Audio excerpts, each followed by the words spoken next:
Welcome to Dodgers Daily. Casey Porter here. So glad that you decided to tune in. Fans, today we have a very, very, very special guest, right-handed pitcher in the Dodgers organization that goes up a ways.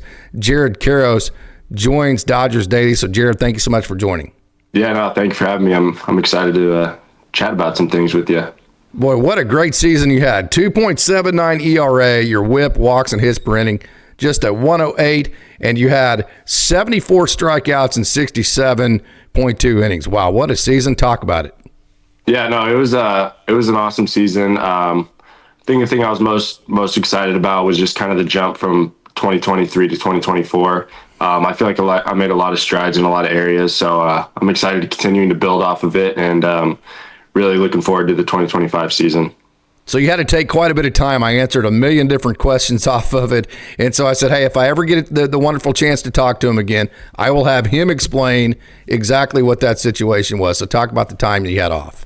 Yeah, so just at the start of the year, I was going pretty deep into games in a lot of my starts, and my innings were pretty high to start the year, and I was on pace to have way more innings than we were wanting to have. So that, combined with like just a little bit of arm fatigue I was feeling, we decided to take a little time off and just give my body a rest, and then obviously come back at the end of the year, finish strong, and then head into the off season. And your first outing back, you threw 3 scoreless innings. That looked like you had not taken any time off. That had to have been exciting to get back at it. Yeah, absolutely. Just watching everyone else during the course of the year when I wasn't pitching, it was cool to see everyone else doing their thing, but obviously I wanted to get back out there. So when I did, it was awesome, and it was great. Seems like every time I'm talking about one of your outings, it's the term rocking chair comes out of my mouth, because it's like you just get into that rhythm to where you're just commanding and executing and all that kind of thing. So can you talk about your focus towards command and execution? Yeah, that's kind of always been my thing, is just being able to move the ball around the zone, throw all my pitches. So when I get in that groove, I get into a good rhythm, and my body just feels very in sync, and I'm able to put the ball where I want it and command all my pitches. So that's kind of the rhythm that I get into. One thing that you learn as you go up through the minor leagues is, hey, I know that I had this good pitch, that good pitch. If I execute, I'm going to get outs, right? But then exactly. You got to figure out, how do I get outs whenever I don't have my A-plus stuff? I think that's maybe the most impressive part of you, is how you grind through those outings when things aren't perfect.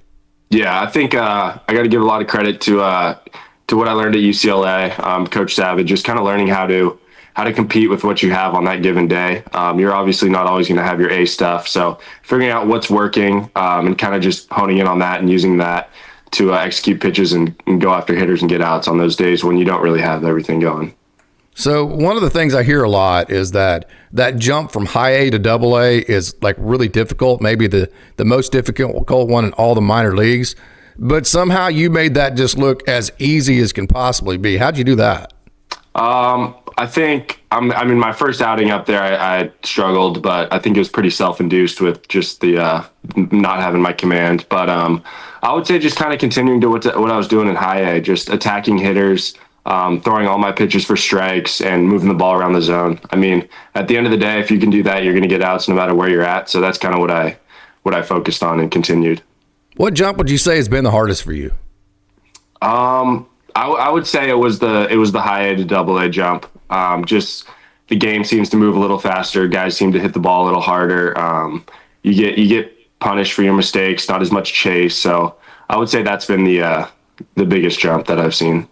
What was it like for you to get to pitch to such talented catchers and Dalton Rushing and Diego Cartaya? I know GLP and Yainer caught some as the season went on, but early on it was Dalton Rushing and Diego Cartaya. That had to be really cool for you, right? Yeah, it was awesome. Just kind of going into meetings before games, game planning with them, seeing what they're thinking on hitters, what they're kind of what's going through their heads, and then being able to come up with a game plan and then execute it in game was pretty special and fun. So it was a lot of fun with them. You seem to be a guy that likes the analytics side of it. Duran Olinger is fantastic with all those types of game plans. Ryan Denick is very, very competitive, if you will. So talk about the two pitching coaches and how they helped you. Yeah, no, they were awesome. DA did a great job in high A preparing me for double A, and then once I got there, those two guys did a great job of helping me continue to develop, emphasizing spreading out my usage more, and just kind of teaching me things that what's going to work at the higher up you go and what works in the big league. So learning that stuff now has been pretty key, and they've been really influential with it. So I ask pitchers at the AA level, everyone I might get a chance to talk to. You see Justin Robleski. I mean, like, he gets moved up to AAA, and then a month later he's in the major leagues. Ben Gasparius the same way. You're so close, and you're pitching better than you ever have. How do you keep those thoughts out of your head, or do you embrace those thoughts? I think definitely they come through your head, but at the end of the day, you just got to go out there and pitch. That's all you can really control. You can't really control the other stuff, but definitely seeing your teammates kind of move up and pitching, seeing them in the World Series like Ben, and it's pretty awesome to see, and definitely very exciting. So it had to be a cool experience for you. I mean, you grew up a Dodgers fan. Obviously, your dad is one of the greatest Dodgers of all time, and then you're in the Dodgers system too, so you kind of got a double whammy of greatness there, didn't you? Yeah, no, it's been awesome. Just being able to play for the team that I rooted for growing up, it's really cool. And then seeing them win the World Series this year, it was awesome. Yeah. That first outing you have on Dodger Stadium, you're on the mound, your dad's in the booth. How nervous will he be? Oh yeah, no, he's gonna be a wreck for sure. We got a little taste of it in the Freeway Series when he was announcing, but no, yeah, that first game is definitely gonna be nerve-wracking for sure. Okay, still 92, 94. Is that where we're sitting right here? Yeah, that's kind of where I sit, and then I can get it up to 95, 96. But yeah, usually that's about the range. Are we still trying to bump the velo? Are we still trying to work movement, or how are you approaching that? I think I'm not really doing too much to like try and force velo. I think it's kind of something that's come along. I was throwing harder this year than I was last year. So just continuing to get stronger in the weight room, making my body move better, and different aspects of that. So that's kind of the main focus. Yeah. Can you take us through your pitch mix? Yeah, I go four-seam fastball, changeup, slider, curveball. Sliders, traditional bullet slider, changeup, circle change, and then curveball, 12-6. So that's my arsenal. Is your changeup more of the pull the string, or does it have tumble and fade to it? No, it's more the pull the string. It's a pretty slow pitch. It is a big differential with my heater, so that's kind of the main thing with it. One thing you learn, at least I've been told, is that you get to own your own sequencing and just kind of the pitch types that you get to throw. So take us through that process and kind of where you've landed with that. Yeah, so before the games, we'll go over a scouting report with the pitching coach and kind of understand what their hitters are looking for, what they struggle with, kind of where their hot zones. And then once you get that, you can kind of build it off of what your stuff is and how your stuff plays, and understanding what works for you and then what doesn't work for them, and kind of mixing and matching there. And then once you're out in the game, it's you and the catcher, and then seeing what's working that day, attacking your spots, and just competing. So I want to talk about your curveball. It might be the best curveball in all the minor leagues. Talking to Peter Huback, he said that both him and you spiked that curveball, which gives it a little bit more just straight down 12-6 movement. Can you talk about that? Yeah, so it was in Rancho in 2023. My curveball is just big, slow, loopy, and he kind of showed me the spike grip on it. And ever since then, it's been a lot more. It's been harder and sharper, and I think it's definitely taken a lot of strides. So yeah, I'm glad he showed me that one, because his curveball is filthy. Yeah, it is. You know, it's whenever you get final confirmation on how good your curveball is whenever you're throwing a pin with Clayton Kershaw and he turns over and he goes, "Dang, that's a good curveball, right?" Oh yeah, absolutely. That would be sweet. Waiting for that moment, aren't you? Yeah, yeah, for sure. Okay, so take us back to the spring breakout game, man. It was awesome. I mean, Patrick Copen set the tone there with throwing darts, right? Edgardo Henriquez had a great game. We got to see Tyrone Lorenzo, Kenny George, and then you had a great outing as well. Tell us what you remember from that. Yeah, no, that was awesome. It was the first one this year, so then being able to play with other guys in our organization against other teams, top prospects, was pretty cool and pretty special to be a part of. And then once I was out there, it was just compete, attack, and fortunate it went well for me. It was a lot of fun for sure.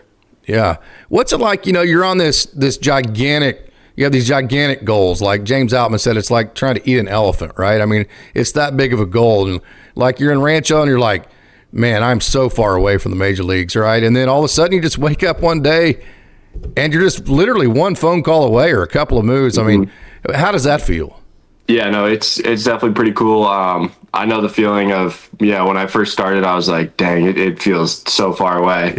And then here I am couple years later, and feels like it could happen at any point. So just kind of taking it day by day. You can't really look too far ahead because that's when stuff kind of seems daunting at times. So just doing what you need to do each day and just going out there, pitching, continuing to have success is kind of the name of the game. I know you're not on the 40-man, but do you have aspirations of maybe making your major league debut next year? Or is that a little bit too far for looking forward? No, that's definitely a goal I have. Coming off the year I just had, and then continuing into next year, I'm hoping to have that opportunity, and that would be awesome. You mentioned that. Is this the most amount of momentum you feel like you've put together as far as your professional career so far? I think so. Yeah, for sure. Just the strides, as I said, like the strides I made from 23 to 24 were pretty drastic, and then continuing to take that into the next year. I really like where I'm at, and I think I'm gonna have a good year ahead. So what is it carrying momentum like that? What does that do for your off season? Does it improve it, or how does that work? I think it does a little bit. Just kind of knowing how close it is now kind of gives you the extra motivation to do maybe what you wouldn't want to do. Just to know that all of this could help make your dream come true. So I'm having a good off season so far, getting after it. So I'm excited. And that leads me to my next question. Tell us about your off season, where you're at, your routine, and your goals. Maybe some adjustments you're making. Yeah, so I'm living in Manhattan Beach right now. I'm finishing up to my degree at UCLA this quarter, so I'm taking classes, working out, just continuing to get stronger, put on weight, following the workout program that they write for us. So just doing that, and then baseball wise, kind of focusing on just continuing to even out my usage. That's kind of one of my main goals going into next year.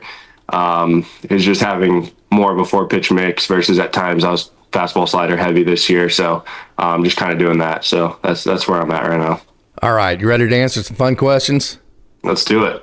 Okay. So the closer you get to the major leagues, are you getting more or less advice from your dad? Honestly, I would say it's been pretty consistent, kind of the same, but I think now I kind of have a better understanding of pro ball. Maybe once I'm in the major leagues, he'll start giving me more advice for that. But right now, I feel like I've got a good grasp on the minor leagues. All right, on the same terms there, what is the best advice your dad has ever given you about baseball? I think what he said is just do all you can and everything you can, work as hard as you can. You don't want to look back someday and have what if questions. So just giving it all I got, and whatever happens, but knowing that I gave it my all. Yeah, you got to grow up playing baseball with your brother. You got to play with him there at UCLA as well. So what's the funnest moment you can remember spending with him on a baseball field? Ooh. I think it's probably just being able to do the live at-bats against him, being able to compete against him. Growing up, my dad never really let us do it, but once we were at UCLA, we were able to finally do it. So that was probably the most fun, just competing against him and getting after it. Well, then I got to ask then, who has the bragging rights? It's kind of gone back and forth. Like Okay. There's some days where he's gotten me a little bit, and then other days where I've just shoved it on him. So it kind of goes back and forth. But yeah. Any brotherly smack talk going on? Oh, absolutely. Yeah. Yeah. I punch him out, and I'm letting him hear it. He gets a hit off me. He's letting me hear it. So yeah, it goes back and forth for sure. Oh, that's absolutely fantastic. Okay, so you're from the Southern California area. You mentioned you're back there right now at UCLA. Congratulations for that, by the way. Thank you. Appreciate it. So you're not used to weird weather environments, right? So between Great Lakes and Tulsa, what's the craziest weather where you're like, holy smokes, I didn't even know this exists, right? Yeah. I think it was when I first got up to Great Lakes. There was one day when it was absolutely pouring, and I was just sitting in the dugout like, there's no shot we're playing today. Like, not a chance. And everyone else was like, what are you talking about? Like, this is nothing. Like, this field drains so well, we're going to play. And literally an hour later, we're playing our game. And I was like, wow, this is different. your Double-A manager, usually we're talking about players getting promoted. Your Double-A manager, Henny, he got promoted to Triple-A. Talk about that. Yeah, no, that was awesome to see. I'm super happy for him. Hopefully I'll get to spend a good amount of time with him this year up there in OKC. So, no, I'm excited for him, and it should be awesome. Jared Karros, this has been a wonderful honor. I mean, I'm just so glad every time that you respond that I get a chance to talk to you. This is the second time you've been in. So thank you so much for joining Dodgers Daily. Of course. Yeah. Thank you for having me on. Appreciate it.